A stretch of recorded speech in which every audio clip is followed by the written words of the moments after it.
Oi, gente. Nossa aula vai ser História, Geografia. Presta bem atenção. Não é nada difícil. Nadíssimo. Coisa facílima.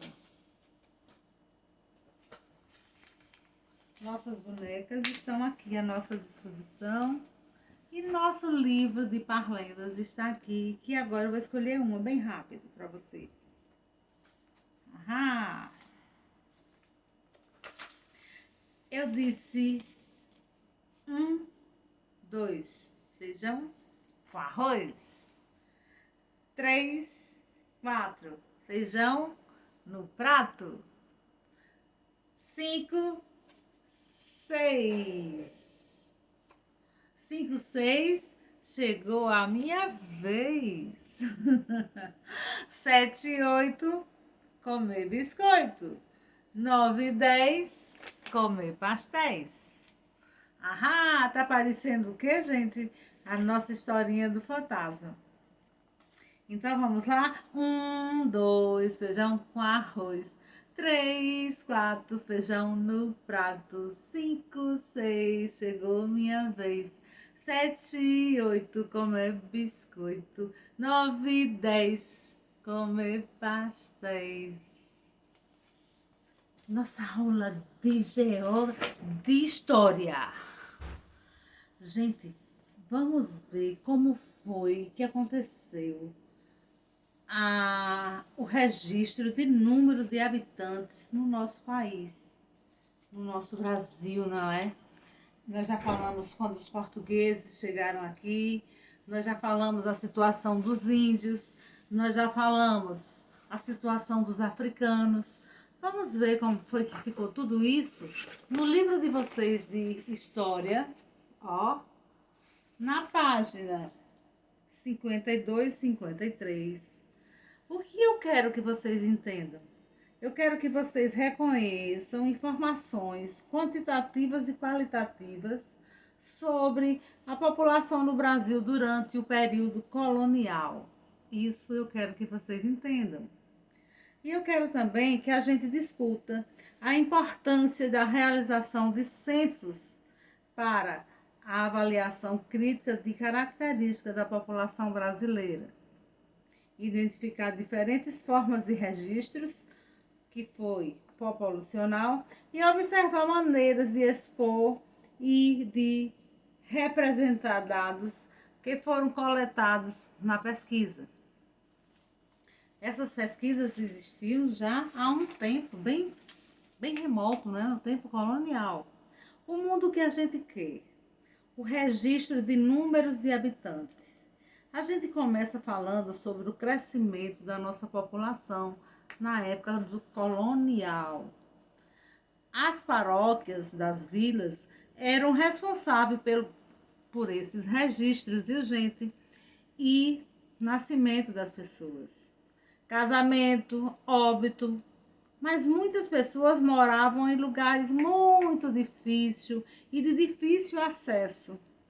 E não registravam os filhos. Por isso, durante o período colonial, havia apenas um cálculo que era aproximado do número dos habitantes do Brasil. Eles não tinham certeza.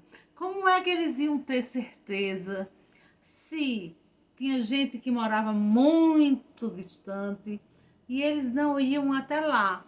As pessoas nasciam, mas não iam até um cartório fazer o registro.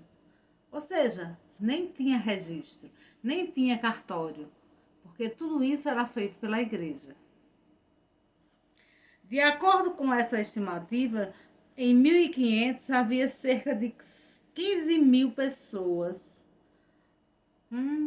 Em 1600 o número aumentou para 100 mil habitantes.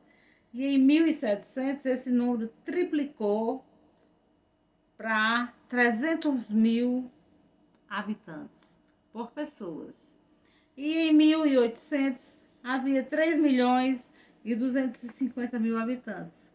Mas isso não era uma estimativa correta. Não era ainda. Gente, e uma coisa que era assim, clamante era o analfabetismo. Em 1871 foi criada a Diretoria-Geral de Estatística e em 1872 foi realizado um censo demográfico para conhecer algumas características da nossa população brasileira. Presta bem atenção, gente. Além do número de habitantes, foi contabilizada a quantidade de analfabetos que existia naquela época. A educação naquele período era pouco acessível. Quase 10 milhões de habitantes no Brasil, cerca de 80% eram analfabetos. Mas eram analfabetos de pai e mãe. E eles não conheciam nada, eles não sabiam nada. Por isso que eles eram manipulados e usados. Os portugueses chegou aqui e fazia do nosso povo o que eles queriam, porque eles não tinham um raciocínio lógico. Eles não pensavam como aquelas pessoas que eram intelectuais e entendiam mais das coisas.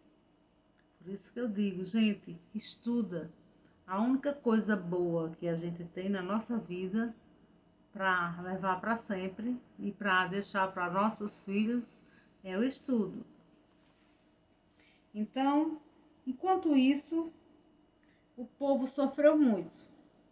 Os escravos sofreram muito e, de repente, foi planejado um censo.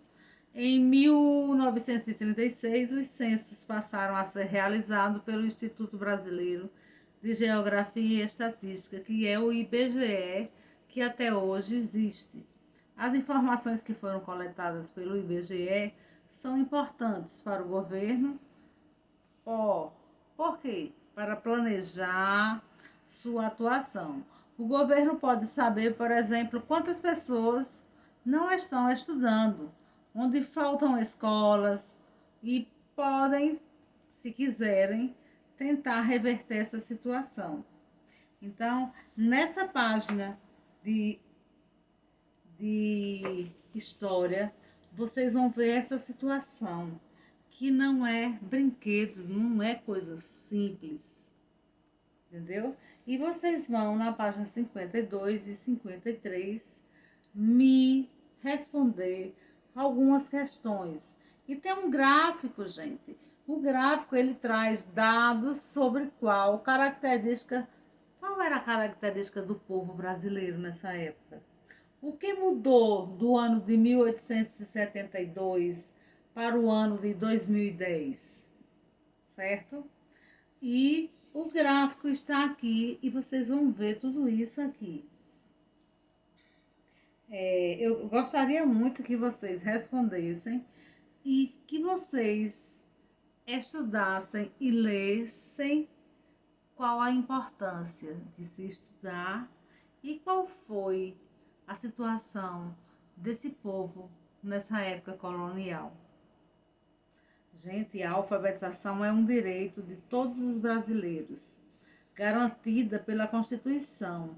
O governo ele deve garantir acesso às escolas públicas a todos os cidadãos, para que assim possam se apropriar de conhecimentos elaborados pela humanidade, se desenvolver intelectualmente e criar para que essa humanidade se desenvolva intelectualmente, como eram os portugueses lá naquela época, viu? E se desenvolver e criar autonomia. Você só tem autonomia quando você tem a sabedoria. E você só tem a sabedoria quando você estuda e aprende, principalmente quando você tem os seus direitos. Na página 52 e 53, ok? E aí, nós vamos agora, vamos ver o que acontece em história ou em geografia. Porque em geografia, a gente está sempre seguindo o mesmo padrão.